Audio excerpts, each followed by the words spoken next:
Good morning, this is Business 410. My name is Thomas Kostenko, and today I'll be doing my critical thinking and decision making PowerPoint. The process of problem formulation. So we think of problem formulation, we're thinking of a thesis. It's not necessarily a thesis, it's a statement, but we're using it as a thesis. It's our backbone of our research. It's really what we're trying to make of the data, right? So the problem formulation is the goal is to establish a baseline and boundaries for the assessment that will help focus resources and outline a plan for the assessment. This step could be termed the planning phase of the assessment. Again, we're planning around the problem statement. We're going to say what the problem is, how we're going to fix it, right, and how we're going to move on with our life. Without a problem formulation, the information may be irrelevant or worthless, depending on the data. Once a topic has been established, it's important to have a clear and precise problem statement. It should be in depth, but it also should be have some type of scholarly information and be consistent throughout all the data and research. So when you're doing a problem formulation, it's like reading a book on how to fix a sink, right? So your sink is broken. We have a problem. Our sink is broken, right? Nobody wants a broken sink. So we're laying out the problem for the reader. How are we going to fix this broken sink? We're going to call a plumber, we're going to fix it ourselves, or we're going to leave it broken. There's consequences, alternatives. What are we going to do? The problem statement is that problem. Is the sink the problem is the sink is broken. How are we going to fix it? What are the steps that are going to fix it? Later, it'll be explained in this PowerPoint. Once a problem has been identified, it must be formulated to fit the desired context clearly. Again, the problem statement has to be clear. It has to be the same throughout the research.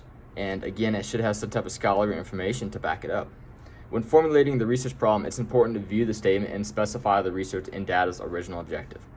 Understanding the nature of the statement further allows a free flow of effective solutions. If you don't follow the problem statement precisely throughout the data, the outcomes aren't going to be the same as if they were in the beginning, right? We need to follow the same exact data from begin to end. Critical thinking for identifying a problem. Critical thinking, something we do every day, right?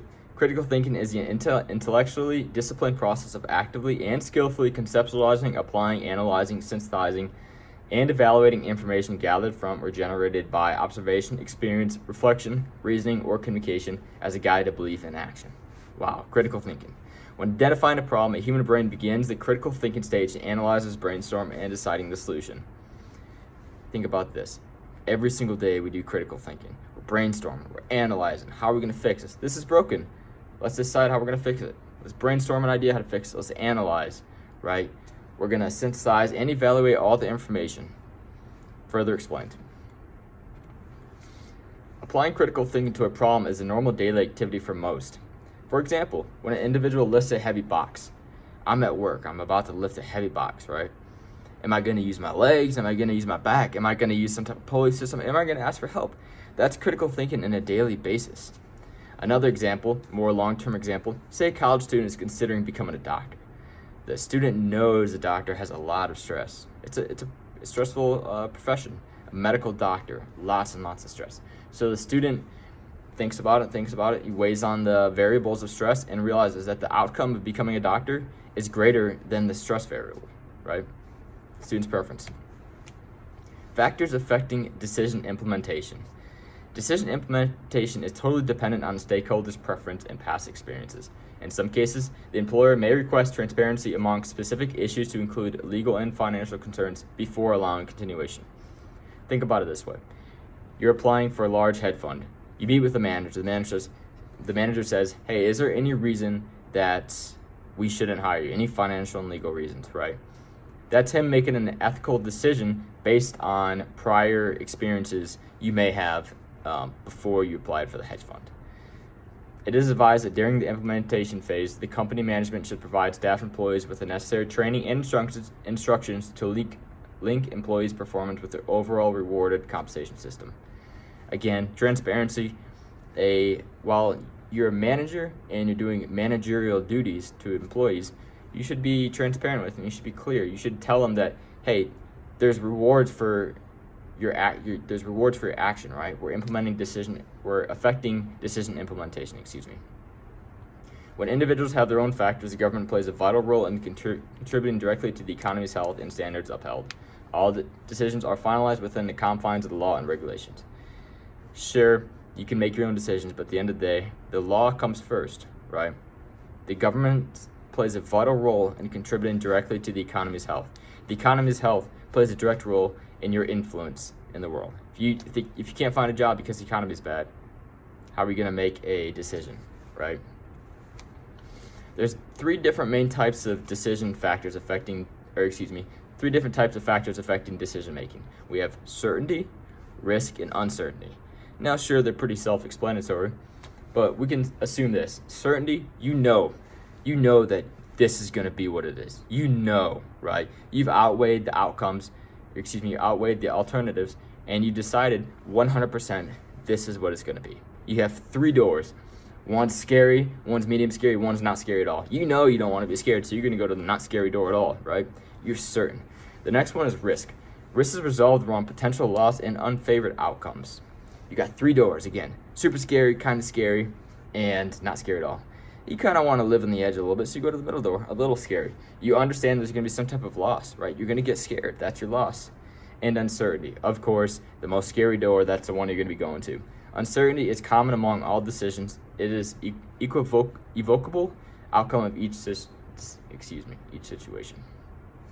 A limited information search, quick judgment formation, and less extensive review of available options may reduce the uncertainty in a situation. So, knowing the information, understanding all the consequences of it, will reduce uncertainty and risk in a situation. Ethical implications of a decision. Ethical implications are subjective to the right, wrong, good, or evil of a decision. Every decision we make has a consequence. The consequence may not be negative, it may be positive, but it's a consequence of such. Since ethical issues can involve both rational and emotional components and cognitive and affecting skills, it would seem that to focus on one set of those while ignoring development of the others would be short-sighted. So what that's basically saying is, when you make a decision, you may make an emotional decision. You're very mad, you're going to make an emotional decision, right? But it may not be the rational one. There's going to be a consequence, and there's alternatives to every single decision. You're never going to be able to make that perfect decision, right? Decision making will coincide with ethical challenges to the decision maker while discussing different options. Every individual always wants to make the best judgment call while simultaneously referring to all ethical implications. Again, as humans, we always want to make the best judgment calls. Sure, we're not going to be able to always be in the right situation to make a judgment call, but we can always try our best. When a decision negatively affects the shareholder, it's an unethical decision. So again, if you make a bad decision, it's going to negatively affect that individual. How that's going to negatively affect them, that's up to the story and the situation, right? An unethical decision may break the code of ethics, but wholesomely depends on the individual's interest to make the closing decision. So say you have 2 super close decisions. You know one of them is unethical, but the other one's morally right to say, right? You pick the right decision. It just depends on the individual and their closing decision. An example of an ethical decision may include, a man walks up to 2 elevators. Both doors are open. The man looks at the one elevator and sees that there's a maintenance floor on the ground, but the elevator looks functional. And the elevator on the right is completely empty. They both look the same, except the one on the left has a maintenance sign on the bottom. On the floor. The man decides to make an ethical decision based off prior knowledge. He looks at both elevators and he goes, you know what? The one on the right looks a lot safer. Now, if you were to pick the one on the left, don't you think that would be a little bit unethical? I agree. It would definitely be unethical in that case. So he picks the right elevator. It's the safest option and the most expeditious option. Decisions making outcomes and process. The most common steps to a decision-making process include identifying the problem, gathering all important data and factual information, identifying all possible solutions, comparing evidence and data, identifying the best option among all alternatives, develop a plan to execute and act, the outcome and evaluation. The outcome is largely based on the decision itself and may result in consequences. Again, like we said earlier, there's consequences to every decision. Most people learn from their mistakes, some people don't, but your decision is heavily weighed on prior experiences that may have negatively altered your decision making in the future. The impact of language on critical thinking and decision making. Wow, what a broad title. The impact of language on critical thinking and decision making. Nowadays, there's so many different types of language. We have the social media language, you have the body language, you have the language gap of speaking different languages. And there's so many ways it's impacted, right? We think about critical thinking can be utilized if the language skills of an individual aren't developed. Think about this, a child, his language skills haven't developed yet. Not just his speaking language, but his body language, how he expresses his feelings, right? As children develop and begin learning a new language, the newly acquired skills mature at an exponential rate. Kids soak up information. When the kid's vocabulary expands, so does their ability to think critically and make better decisions. If a kid doesn't know how to speak, how can it make a decision? If a kid is taught how to speak but isn't taught how to act, how can it make a decision? The impact of language has a direct effect on the effectiveness of communication. Again, language is super important to the communication and how effective it'll be per individual. Ineffective communication directly affects the performance and decision making of a team. Think about it this way. You're working at a grocery store and you're working at a grocery store as a manager and you're in charge of ordering all the food for the month. So you order all the food, celery, carrots, meat, blah, blah, blah, blah, right? And a week later, the shipment comes in and you realize that 2 trucks showed up with the exact same stuff. Well, another manager had already ordered all those products. The miscommunication in the unit, the team, has caused a negative effect, right? So now you're responsible for selling double the amount of food, and of course, the quota isn't going to be met. The food, you're going to have to sell the food discounted or put a sale out or something. And instead of spending that money on something they needed, they spend it on something irrelevant. Miscommunication in a team, it's bad. The impact of language on critical thinking and decision making is a strong key factor of an organization's success and the overall condition. The grocery store success doesn't sound very great. The best way to inhibit challenges presented by language is to understand unfamiliar cultures and traditions.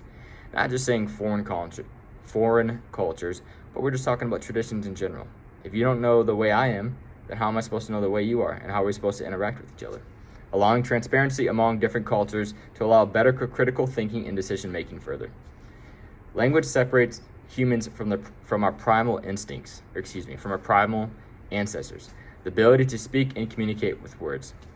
Language is used to express feelings and thoughts. We develop ourselves as humans by expressing language as an emotion, right? Thanks to language, humans can perform high-level tasks and solve problems and make vital decisions. Again, language is super important when it comes to critical thinking and decision making. Without language, none of this would have been possible. Thanks for listening to my PowerPoint, and have a good day.